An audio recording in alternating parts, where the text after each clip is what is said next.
9 jenis dan di sini saya jual ke PLN. Saya pernah melaksanakan itu di bahkan saya dapat bantuan dari Kopassus Pak, yang TPA gitu, kompleknya.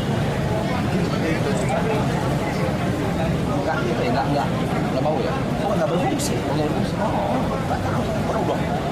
Aduh, gasnya sudah datang gitu. Jalan. Ada nanti harus tadi betul itu. Banyak kita mendirikan itu loh. Apa main? Tempatnya Kita gitu. bank sampah. Jadi dari mulai RW bank sampah. Bilang itulah yang anorganik sudah jadi nilai ekonomi oleh bank sampah itu. Oh, iya. Bahkan ada ibu-ibu di kami, ibu-ibu tuh sering rajinnya ngambilin sampah-sampah anorganik di rumah, tarik ke rumah-rumah. Sudah punya tabungan 7 juta, 8 juta. Oh ya? Ibu-ibu, saya tanya, bu buat apa ini? Saya pengen dibongkar aja.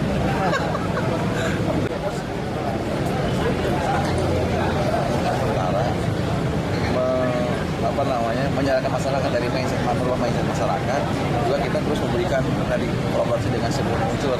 Makanya kami alhamdulillah terima kasih Pak kepada TNI ya, yang sudah sangat baik kolaborasi dengan kami gitu. Mudah-mudahan ke depan.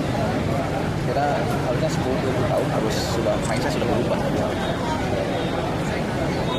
Kayaknya kalau sudah berubah mindset masyarakat, nanti sama sudah ada lagi ya. Iya. Sungai gitu.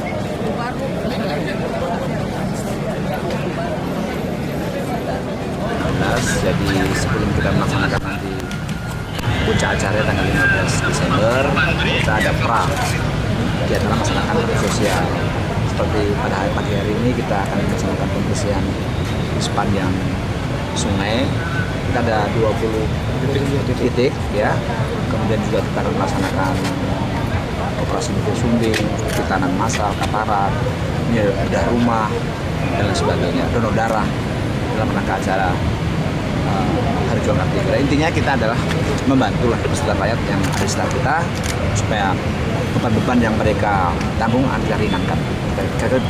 Berapa banyak Pak yang terlibat hari ini Pak? Kalau hari ini lebih kurang ada 2.000 personel ya, dari TNI-nya maupun dari masyarakat.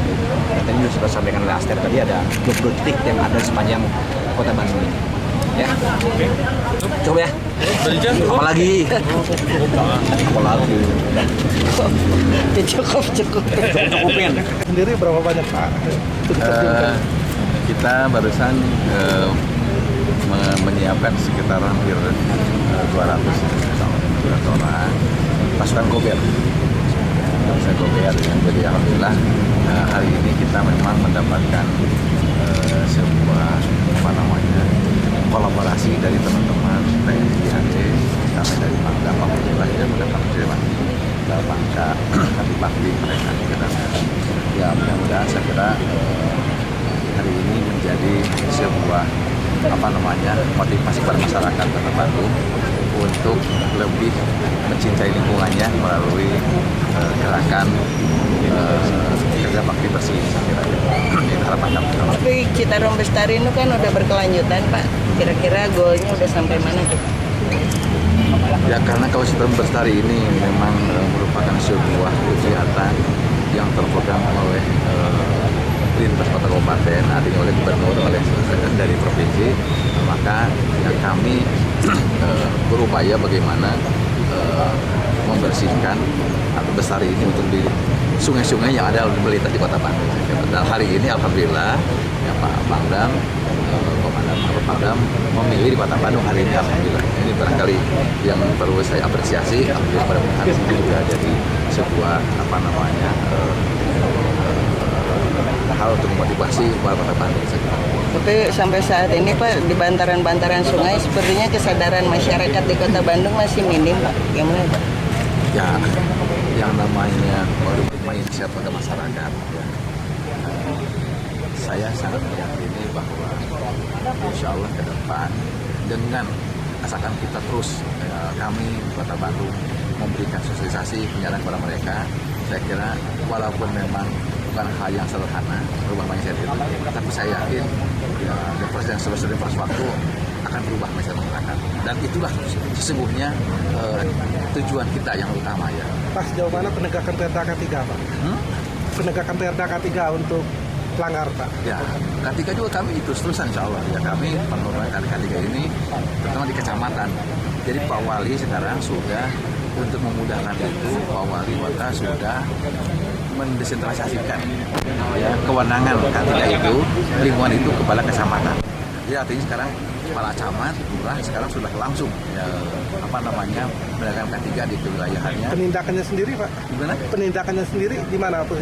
Ya penindakan terus kita lakukan insya Di Allah. kecamatan atau di Pemkot Pak? Kalau penindakan ya di kecamatan juga ada PPNS saya kira seperti itu. Ada. Ini kecamatan juga sudah melakukan saya kira di kecamatan. Harus ada target Pak. Bandung tuh benar-benar, terutama seperti Bapak bilang, mindset itu kan terus menerus. Nah targetnya seberapa lama tercapai. Kemudian PKL yang sekarang trotoar nih baru nih kelihatan di Kosambi udah mulai bersih. Kira-kira balik lagi nggak tuh Pak? Ya gini. Sukajadi belum, Cicadas belum. Kami sebagai pemerintah tentu saja program-program yang namanya penataan, baik itu penataan lingkungan dari sisi PKL, kebersihan, kami tidak akan ada pernah berhenti. Itu kita lakukan ya. Adapun tadi tentang berubah mindset, ya saya pikir kalau kita berbicara target perubahan mindset tergantung kembali kepada masyarakat kan gitu. Yang penting kita terus berupaya kan begitu ya, merubah mindset masyarakat. Nah nanti tergantung masyarakat. Dan makanya saya selalu berupaya bagaimana mengajak berkolaborasi kepada seluruh komponen, kepada seluruh instrumen masyarakat di Kota Bandung. Itu yang penting bagi saya. Jadi kami adalah bagaimana mengupayakan sebagai mungkin tetap.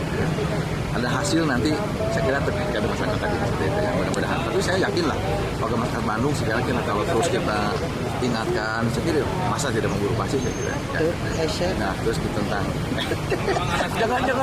jangan pesimis dong, yang penting kita nggak boleh pesimis yang kita bersihkan gitu ya. Nah terus tadi tentang PKL, Pak. PKL. Saya kira saya juga sebagai kota selalu PKL, ya saya terus melakukan upaya-upaya maksimal saya kira ya.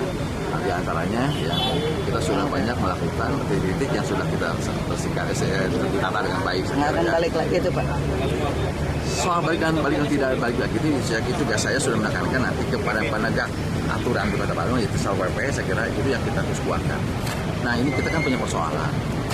Kalau menurut para pakar, hitungannya kota setingkat Kota Bandung, ibu kota provinsi yang memiliki warganya hampir 2,2 juta jiwa itu hitungannya rasionalnya harusnya Satpol PP itu 1.300. Kita cuma dapat cuma 380-an. Ini kan masih kurang. Itu persoalan kita. Jadi harus dibereskan. Ya, PKL ini beresin kan gitu kan. Ternyata beresin yang gitu macet lagi. Ya, itu saya kira. Itu memang tantangan buat kita. Yang penting kita terus tidak boleh pesimis.